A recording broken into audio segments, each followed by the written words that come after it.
अयोध्या के सूर्यवंशी राजा दशरथ अपने चारों पुत्रों से अत्यंत प्रेम करते थे, लेकिन उनके ज्येष्ठ पुत्र श्री राम अपने शील, मर्यादा और सत्यप्रियता के कारण सभी के प्रिय थे। वे न केवल अपनी वीरता और बुद्धिमत्ता के लिए प्रसिद्ध थे, बल्कि उनका चरित्र भी अनुकरणीय था। उनका जीवन हमें धैर्य, सहनशीलता और सत्यनिष्ठा का अनुपम उदाहरण प्रस्तुत करता है।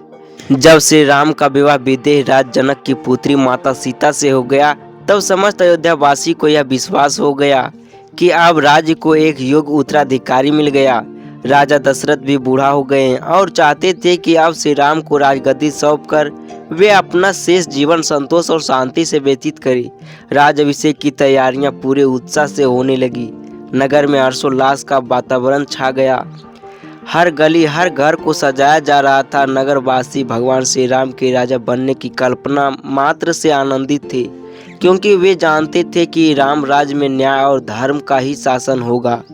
लेकिन इस प्रसन्नता के बीच कुछ ऐसा हुआ जिसने अयोध्या को शोक में डुबा दिया। राजा दशरथ की प्रिय रानी कैकेयी, जो श्री राम को अपने पुत्र के समान प्रेम करती थी, उनकी दासी मंथरा के बहकावे में आ गई। मंथरा ने उन्हें यह समझाया कि यदि श्री राम राजा बन गए तो भरत को कोई महत्व नहीं रहेगा और कैकेयी की प्रतिष्ठा भी कम हो जाएगी। मंथरा के छलपूर्ण शब्दों में प्रभावित होकर कैकेयी के राजा दशरथ को उनके 2 वरदान याद दिलाए, जो उन्होंने किसी समय में उनकी रक्षा करने के लिए दिए थे। कैकेयी ने अपने पहले वरदान में भरत के लिए अयोध्या का राज मांगा और दूसरे में श्री राम के लिए 14 वर्ष का वनवास। राजा दशरथ यह सुनकर स्तब्ध रह गए। वे अपनी प्रिय पत्नी के इस निर्दयी अनुरोध को सुनकर हतप्रभ रह गए और अत्यधिक दुखी होकर मूर्छित हो गए। वे श्री राम को वनवास भेजने के लिए तैयार नहीं थे, लेकिन राजा होने के नाते वे अपने वचन से भी पीछे नहीं हट सकती थी। जब श्री राम को यह समाचार मिला तो उन्होंने बिना किसी हिचकिचाहट के पिता की आज्ञा का पालन करने का निर्णय लिया। उन्होंने माता कैकेयी से कोई शिकायत नहीं की, न ही उन्होंने राज्याभिषेक को लेकर कोई लोभ दिखाया। वे सहज रूप से बोले, पिताश्री के वचन की रक्षा करना मेरा धर्म है। यदि मुझे वनवास जाना है तो मैं अवश्य जाऊंगा। श्री राम की पत्नी माता सीता ने जब यह सुना तो उन्होंने भी वन जाने का निर्णय लिए और उन्होंने कहे, स्वामी आप जहाँ रहेंगे वहीं मेरे लिए स्वर्ग हो जाएगा। एक पत्नी का धर्म अपने पति के साथ हर परिस्थिति में रहना है।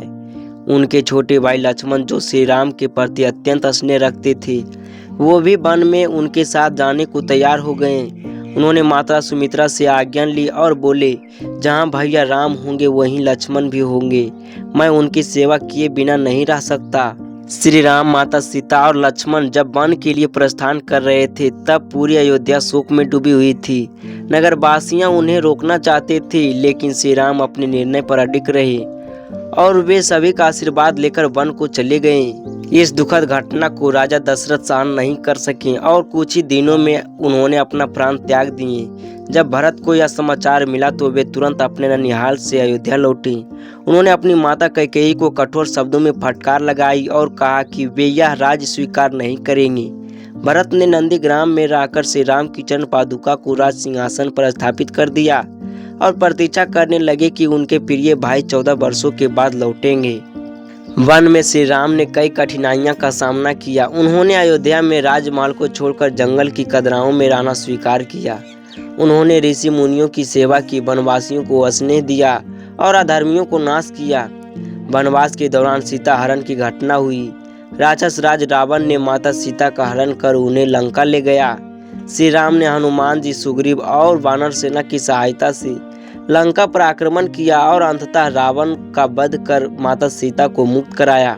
जब 14 वर्ष का वनवास पूरा हुआ तो श्री राम माता सीता और लक्ष्मण के साथ अयोध्या लौटे। भरत ने उन्हें सादर सिंहासन सौंपा और पूरे अयोध्या में हर्ष की लहर दौड़ गई। श्री राम ने न्याय, धर्म और करुणा पर आधारित राम राज्य की स्थापना की, जहाँ सभी सुखी और संतुष्ट थे। भगवान श्री राम का जीवन हमें यह सिखाता है कि परिस्थितियाँ चाहे कितनी भी विपरीत क्यों न हो, हमें धैर्य और सत्य निष्ठा के मार्ग पर ही चलना चाहिए।